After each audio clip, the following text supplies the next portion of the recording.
PTCL ಕಾಯ್ದೆ ಭೂಮಿ ವಂಚಿತರ ಹೋರಾಟ ಸಮಿತಿ ರಿಜಿಸ್ಟರ್ಡ್ ಇದರ ವತಿಯಿಂದ ಏಪ್ರಿಲ್ 30 ಗುರುವಾರದಂದು ಬೆಂಗಳೂರಿನ ಫ್ರೀಡಂ ಪಾರ್ಕ್ ಸ್ವಾತಂತ್ರ್ಯ ಉದ್ಯಾನವನದಲ್ಲಿ ಅಹೋರಾತ್ರಿ ಧರಣಿ ಕಾರ್ಯಕ್ರಮವನ್ನು ಹಮ್ಮಿಕೊಳ್ಳಲಾಗಿದೆ. ರಾಜ್ಯದ ಎಲ್ಲಾ ಜಿಲ್ಲೆ, ತಾಲೂಕು ಮತ್ತು ಗ್ರಾಮ, ನಗರ, ಪಟ್ಟಣಗಳಿಂದ ಈಗಾಗಲೇ ಪ್ರಕರಣ ದಾಖಲಿಸಿಕೊಂಡಿರುವವರು ಹಾಗೂ ಮುಂದೆ ನ್ಯಾಯಾಲಯಗಳಲ್ಲಿ ಕೇಸ್ ದಾಖಲಿಸುವವರು ತಪ್ಪದೇ ಈ ಹೋರಾಟದಲ್ಲಿ ಭಾಗವಹಿಸಬೇಕು ಎಂದು ಮನವಿ ಮಾಡಲಾಗಿದೆ.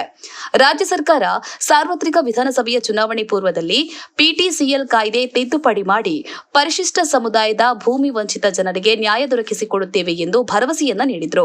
ಅಂತೆಯೇ 2023ರ ಜೂನ್ ತಿಂಗಳಲ್ಲಿ ಸಚಿವ ಸಂಪುಟ ಸಭೆಯಲ್ಲಿ ಪಿಟಿಸಿಎಲ್ ಕಾಯ್ದೆಗೆ ಕಾಲಮಿತಿ ಅನ್ವಯಿಸುವುದಿಲ್ಲ ಎಂದು ಆದೇಶಿಸಿತ್ತು. ಆದರೆ ಕಂದಾಯ ಇಲಾಖೆಯ ಅಧಿಕಾರಿಗಳು ಮತ್ತು ಉಪವಿಭಾಗಾಧಿಕಾರಿಗಳ ನ್ಯಾಯಾಲಯ ಭೂಮಿ ಮಂಜೂರಿದಾರರ ಪರವಾಗಿ ಆದೇಶ ಮಾಡದೆ ವಿರುದ್ಧವಾಗಿ ರಿಯಲ್ ಎಸ್ಟೇಟ್ ಮಾಫಿಯಾ ಕ್ರಯದಾರರ ಪರವಾಗಿ ಆದೇಶ ಮಾಡುವ ಮೂಲಕ ಪರಿಶಿಷ್ಟ ಜಾತಿ ಮತ್ತು ಪರಿಶಿಷ್ಟ ಪಂಗಡಗಳ ಭೂಮಿ ವಂಚಿತರಿಗೆ ಅನ್ಯಾಯ ಮಾಡುತ್ತಾ ಉಳ್ಳವರ ಪರವಾಗಿ ತೀರ್ಪುಗಳು ಹೊರಬರುತ್ತಿವೆ. ಪರಿಶಿಷ್ಟ ಜಾತಿ ಮತ್ತು ಪರಿಶಿಷ್ಟ ಪಂಗಡಗಳ ಪರವಾಗಿ ಈ ಹಿಂದೆ ಸುಪ್ರೀಂ ಕೋರ್ಟ್ ಮತ್ತು ಹೈಕೋರ್ಟ್ಗಳಲ್ಲಿ ಆದೇಶ ಬಂದಿದ್ದರೂ ಅದನ್ನು ಲೆಕ್ಕಿಸದೆ ಅದರ ವಿರುದ್ಧವಾಗಿ ಕೆಲವೊಂದು ಲ್ಯಾಂಡ್ ಮಾರ್ಕ್ ಜಡ್ಜ್ಮೆಂಟ್ಗಳನ್ನೇ ಆಧಾರವಾಗಿಟ್ಟುಕೊಂಡು ಸಣ್ಣ ಪುಟ್ಟ ಅಂಶಗಳನ್ನೇ ಉದ್ದೇಶವಾಗಿಟ್ಟುಕೊಂಡು ಉದ್ದೇಶಪೂರ್ವಕವಾಗಿಯೇ ಸಮುದಾಯದ ಭೂಮಿ ವಂಚಿತರಿಗೆ ದ್ರೋಹ ಬಗೆಯುತ್ತಿದ್ದಾರೆ.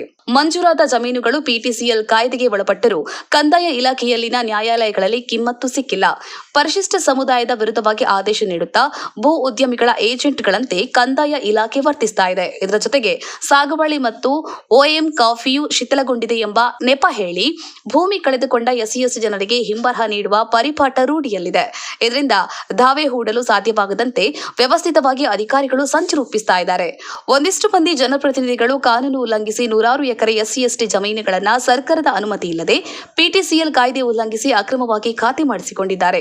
ಎಲ್ಲಿ ಈ ಕಾಯ್ದೆ ಯಥಾವತ್ತಾಗಿ ಜಾರಿಯಾದರೆ ನಮ್ಮ ಭೂಮಿ ಕಳೆದುಕೊಳ್ಳುತ್ತೇವೆ ಎಂಬ ಭೀತಿಯೂ ಸಹ ಅವರನ್ನ ಕಾಡತೊಡಗಿದೆ. ಆದ ಕಾರಣ ಜನಪ್ರತಿನಿಧಿಗಳು ರಕ್ಷಣಾತ್ಮಕ ಆಟವಾಡುವುದರ ಮೂಲಕ ಕಾದು ನೋಡುವ ತಂತ್ರಗಾರಿಕೆಯನ್ನ ಅನುಸರಿಸ್ತಾ ಇದ್ದಾರೆ. ಹೀಗಾಗಿ ಈ ಹೋರಾಟವನ್ನು ಹಮ್ಮಿಕೊಳ್ಳಲಾಗಿತ್ತು. ರಾಜ್ಯದ ಎಲ್ಲ ಜಿಲ್ಲೆಯ ಭೂಮಿ ವಂಚಿತ ಜನರು, ವಿವಿಧ ಸಮಾನ ಮನಸ್ಕ ಸಂಘಟನೆಗಳು ನೈತಿಕ ಬೆಂಬಲ ಸೂಚಿಸಿ ಈ ಪ್ರತಿಭಟನೆಯಲ್ಲಿ ಭಾಗವಹಿಸ್ತಾ ಇದ್ದಾರೆ.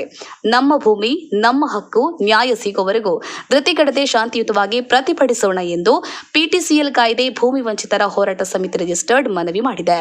ವಿಜಯೇಂದ್ರ ಸಂಪಂಗೇರೆ, ಉಪಸಂಪಾದಕರು, ಜೈ ಭೀಮ್ ನ್ಯೂಸ್.